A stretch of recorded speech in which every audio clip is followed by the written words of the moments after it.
Hello and welcome to Bringing Education Home. I'm Herb. And I'm Christina. And together we bring you experts and ideas to help grow healthy, happy, successful families that are both inside. And outside the box. If you like the show, be sure to follow Christina on Facebook. And please leave us a like review on your favorite podcast platform. Today, I have the pleasure of introducing Katie Wagner. Katie is a multiple best-selling author, international speaker, and former law enforcement officer. Her books share her journey through loss, grief, depression, addiction, planned suicide, and survival after the loss of her two sons 2 years apart at ages 18 and 24. Katie has appeared on NBC, ABC, CBS, Fox, and multiple stages, teaching women how to reboot, recharge, and reclaim their lives. With the death of her son serving in the U.S. Navy, Katie became a Gold Star service mother. So thank you very much, Katie, for being here. Thank you for your sacrifices. It's heartbreaking, but thank you for being here today. Well, thank you for having me, and I can sit here and smile, and it's only because of the love of my two sons. So, yeah. Absolutely. And as special families just like yours that help the rest of our families. And yeah, we get emotional about this stuff because we love our service members and their families so very much. So thank you. Now, here we go. Talk a little bit more about your passion, though. I mean, you have, your two boys, everything that's been going on. What kind of helped get you through that a little bit more and bringing these books to life? Well, it took a while for me to figure out the word that covered it was resilience, because it's not like I woke up one day and said, hey, I'm over this and I'm going to, go on with my life, because I live it every day. I wake up in the morning, there's about 30 seconds when I don't remember that they're not here. And then it comes back. So, but yeah. So what happened is I not only lost my two sons, but I lost my entire extended family. We're in this country, we're not taught to how to deal with death or how to talk about it. So they didn't know what to say. So they said nothing. And pretty soon you don't get invited to the party or to the Christmas thing, or I lost friends. So it was very important to me that I wrote the story of my two boys so they would never be forgotten, because their lives mattered. They were really cool kids. They were both different, but they had stuff that made them very special, and I didn't want them to be forgotten. So that became my focus, was to finish these books. And now that I finished these books, they've all three gone international bestsellers in 9 countries. And there's people in, Australia and Germany that now know my kids that would have never known my kids, So it's kind of cool that they actually, made an effect on people around the world at this point. So that's really why I wrote the books. And what started it was I had to see a psychiatrist when Jeffrey was murdered at 18 for 6 months. And she said, you should write the story, because there weren't any stories at that time. It was back in the mid 80s, in the early 2000s. And she said, if there's a book that you want to read and it's not there, then you're supposed to write it. And I'm like, okay, well, maybe, I had no idea. I was no plan of ever writing a book, and much less 3 books. So, but there were no true life stories of somebody who had had this happen to them. Maybe not as bad with 2 of them, but one at least, and made it through. How did they do it? That's what I wanted to know, was how. And there was the 5 steps of grief and some psychiatric book. And, in fact, I say in my book that I doubt what I did would have been a psychiatric treatment for people, but that's what saved my life. So, so. And we have to find our path whenever things aren't working for us. Maybe a psychiatric treatment isn't working, then you go and you find something else that will work. But the biggest thing, like you said, is the resilience and the not giving up, and having that purpose, that passion to share and keep going. So thank you for being here, and thank you for having those books. Oh, well, thank you. They were very interesting boys. My son Jeffrey, he was tested at 5 by a psychiatrist in Hawaii. We lived in Hawaii at the time. And he had a genius IQ of 163, but he had mirror writing. He'd write his name backwards F, backwards F, backwards G. If you put it to a mirror, it looked right to us. So he had to learn to read the word right to left, but left to right across the page like we do. And by the time he read it, it meant nothing to him. It was just, But if he read it and he talked about it, he got straight A's. But the public school system, he was in 3 different public school systems, and they wouldn't do anything for him. he couldn't go to the gifted classes with his IQ because he had the ADHD and he'd wander around the class when, and all that stuff. And then they couldn't go to special education at the time because your IQ had to be under 80 or you couldn't go. And they'd put him in regular school and then they just send him home when they didn't want to deal with him. So by the time he got to high school, he was grades behind.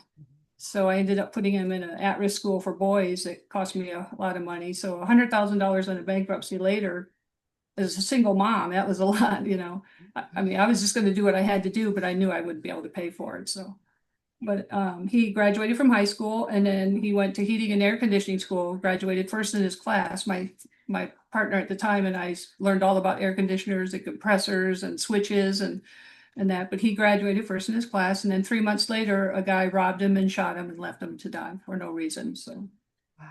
it was just totally unbelievable. I mean, I barely made it through, but I had Bud, my older son, who was in the Navy, and I had to help him. He had horrible survivor's guilt. He thought he should have saved his brother. Yeah. And it's kind of interesting. They were born on the same day, 3 years apart. So they were, wow. I know their birthday's July 17th. So they were very close. They were, brothers, best friends, and we grew up as I always called us the Three Musketeers because it was the three of us, and we were very close. And my biggest goal raising them was to make them into good adults. They knew how to cook, clean, do their own laundry. I mean, they were just good boys. And Bud was just as smart as Jeffrey. He was in high school when they started teaching to the tests. And he was so bored. He said, Mom, I'm going to go down and find out what it takes to join the military. And he needed 15 college credits, his GED, and he needed to be 17. So on his 17th birthday, he had 18 college credits, his GED, and I signed for him to join the Navy. And he just excelled at it. And then as soon as he got in the Navy and got his GI Bill, he started going to college full time while he was in the Navy full time. So he had all kinds of goals and things he wanted to do. And he got called up for Operation Iraqi Freedom after 9/11 happened, and he was killed. So that when your child is killed in the military, it makes you a Gold Star mother. I don't know if you know what a Gold Star mother is, but it's not the group you want to belong to because the admission is really high. Yes. You have to have lost a child to get in.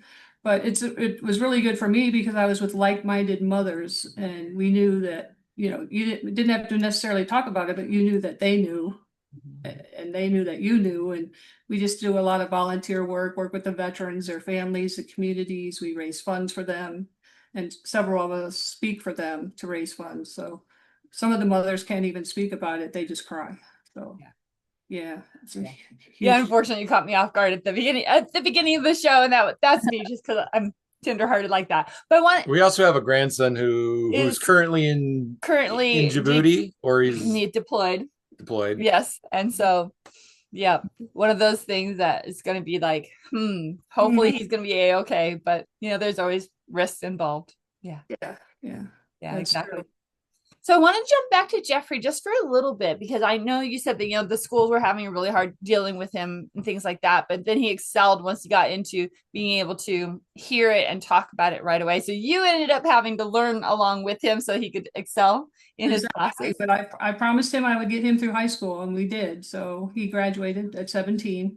And, and for the kids that are like him, that's a big accomplishment, huge accomplishment. Just to graduate and then to go on and get, he would have had a great job. We were living in Las Vegas at the time. I mean, there's always air conditioners breaking there, right? So, I mean, he really could have gone on and been on his own and had a good career. So I don't know.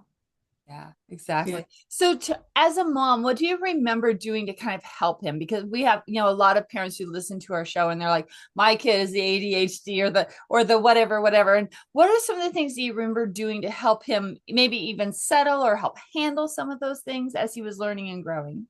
Well, there's several things. One was diet. I took him off all the sugar and all the dyes and the things like that. But the other thing that worked really well for him was he started swimming competitively at 5, and because his brother was swimming, and he was like a little motorboat in the water. It was so cute. But he would go after school and swim for 3 hours, and then by the time he came home and ate dinner, he could do his homework, and you got to burn that energy off. It's kind of like having a puppy. you got to walk it and run it and play with it because otherwise they're just a ball of energy. So that really worked well for him. And he liked it. Both of them loved anything to do with water. They surfed, they scuba dived, they swam competitively. And Jeffrey used to scare the heck out of me when we were in Hawaii or Tahiti or somewhere. He'd go underwater to look for shells, and he could hold his breath for 5 minutes. And I'd be sitting there going, "Come on, Jeffrey, come on, Jeffrey." Yeah, he used to scare me all the time. But yeah, Wow. yeah. Yeah, exactly. And that's a great thing, whenever we're talking about, how do we help our kiddos is like get their energy out, especially boys. There's girls who need their energy out too, but boys especially lots of times they need that energy. So, we talked with a few other families, and that's the thing. It's like, oh, it's time to sit down and do our lessons, because we talked to homeschool families as well. And the kiddo just couldn't do it. It's like, awesome, go run around the block 2 times for me, or go outside and play for 15 more minutes, and then come in and do the lessons or do the homework or whatever they need to do. And that's what's really strange about the public schools. They've taken away recess, they've taken away gym class. And these kids, they're not meant to go sit there for 8 hours and Yeah, and if you look at the food they serve in school, it's like 100 times the amount of sugar that a pregnant woman needs during a daytime. So yeah, they hype them up on sugar, expect them to sit still, and then put them on drugs when they can't. It's like crazy. Yeah, and that's really sad because as a parent back then, and like I said, it was in the late 80s, early 90s. They told me, well, we're going to have to put them on Ritalin, and I didn't know. I was a single mom and working and trying to do everything the right way, and I wish I'd never had put them on any of that stuff, Ritalin or Adderall or any of that stuff. And but he was such a good kid. He was so sweet. What's really funny is I could tell you a little story at the end of his book. From the time he could talk, he always said to me, "I can't wait until I'm 18." It would just come out in the middle of nowhere, in the middle of not anything you're even talking about. He goes, "Man, I can't wait till I'm 18." And I always thought he just wanted to be an adult and, be able to do whatever he wanted to do. And I think the little stinker knew he was going home at 18. So I didn't realize that till after he was murdered. So I actually put it at the end of the book because it dawned on me one day. I said, "Geez, that little," yeah. And he used to love to sing in the shower. He was funny. So I was one of those smart kids. I was never tested, but I remember in first and second and third grade, before my parents moved from California, this is how my teachers always used to say a word that still to this day, like he has so much potential, but he doesn't do anything with it. I don't know what that means. It's like I'm getting straight A's. It's like all the tests I get everything right. It's like when I have a project to write, it's like I write what I'm supposed to write. It's like, what do you mean I'm not using my potential?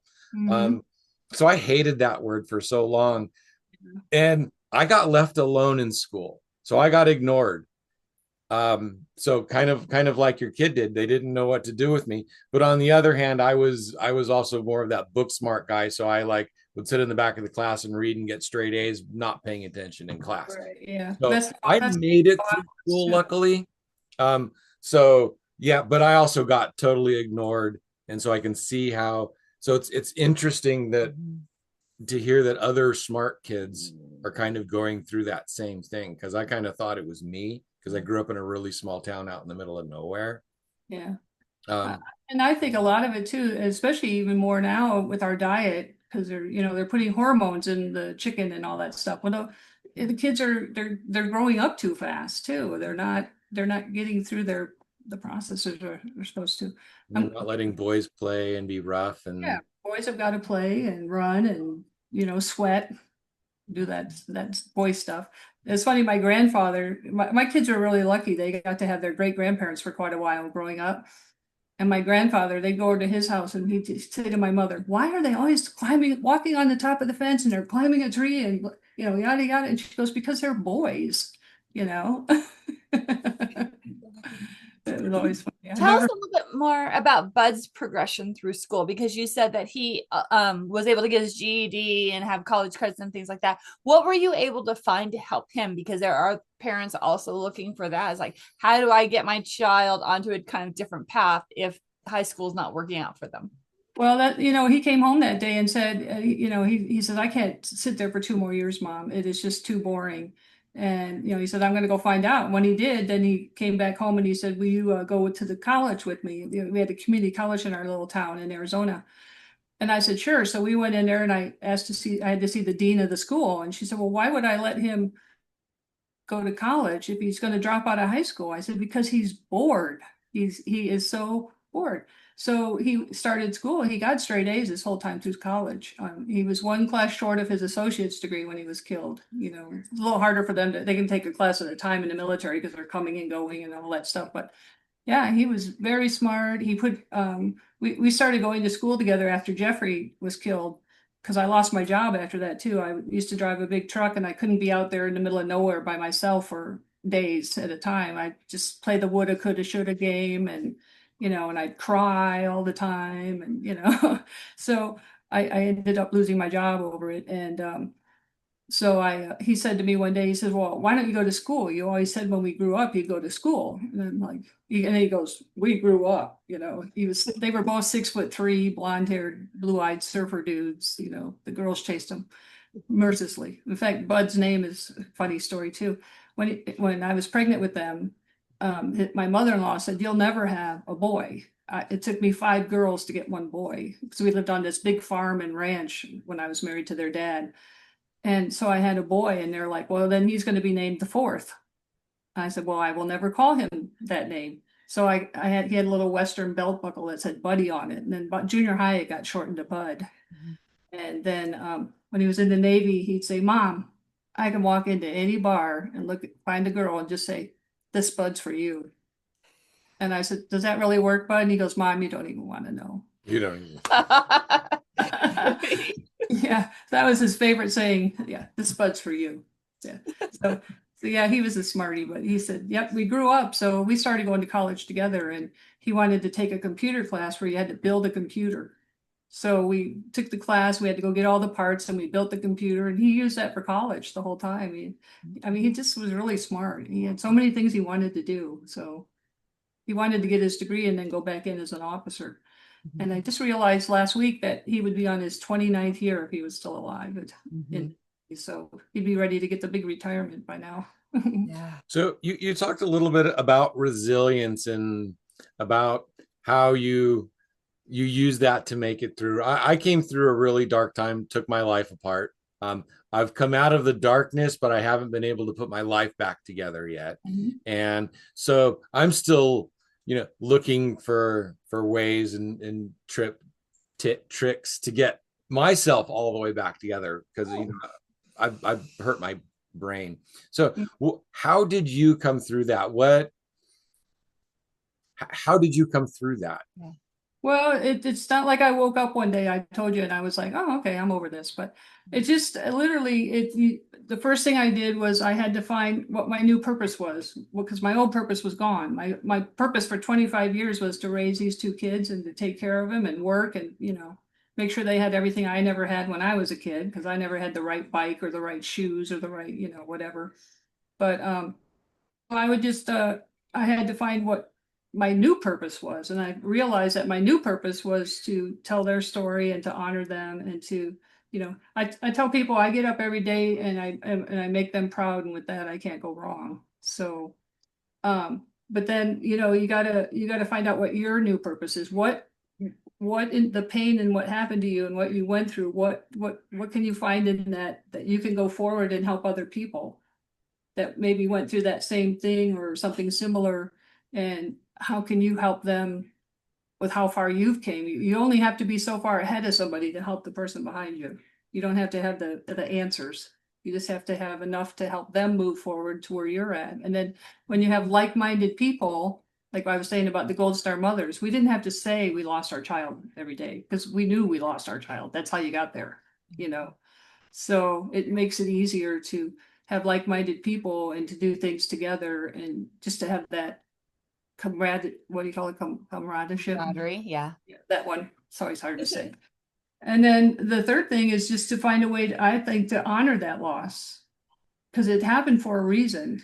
It may not, it really changed my life. I wasn't raised with organized religion. My parents had 2 religions and they couldn't figure out which one they wanted to be, so we were none. But I'm very spiritual. So I had to find out, what was my purpose? How could I take that pain and that purpose and help other people? And then you just keep moving forward. I mean, this is nothing I ever planned on doing. I was perfectly happy driving a truck, had Friday, Saturday, and Sunday off, worked 4 days, made lots of money. I was perfectly happy doing that. But obviously, God, the universe, whoever decided that wasn't what I came here for, and I was going to do whatever it was that was. So it's just, I guess it's your mindset. You just have to make a choice. Like I said, I get up every morning and I'm just going to make them proud and be the person they believe me to be. And I can't go wrong. And I try to help other people. Like right now, we have two elderly ladies. We used to live up in the mountain in California, and we moved, and everybody moved or they died. And these two ladies are the only two that are still up there. They're 88 and 85. They can't drive. Neither one has a license. And so we just go and get them. We bring them here. And then when they have to go to the doctors, we drive them back to California, because we live up by Phoenix, for their doctor appointments. And we drive them back here. And it's just, it's just kindness, giving back. And they're not even related to us, but they just are our friends. And, we just, we just love them and try to help them. By helping them, you help yourself. And what a great role model. I mean, you don't have your boys with you, but parents and families who are listening, think about these kinds of actions that you do. You're the role model. You're showing the younger generation how to be that passion, that kindness, that everything that we need to be in this world right now.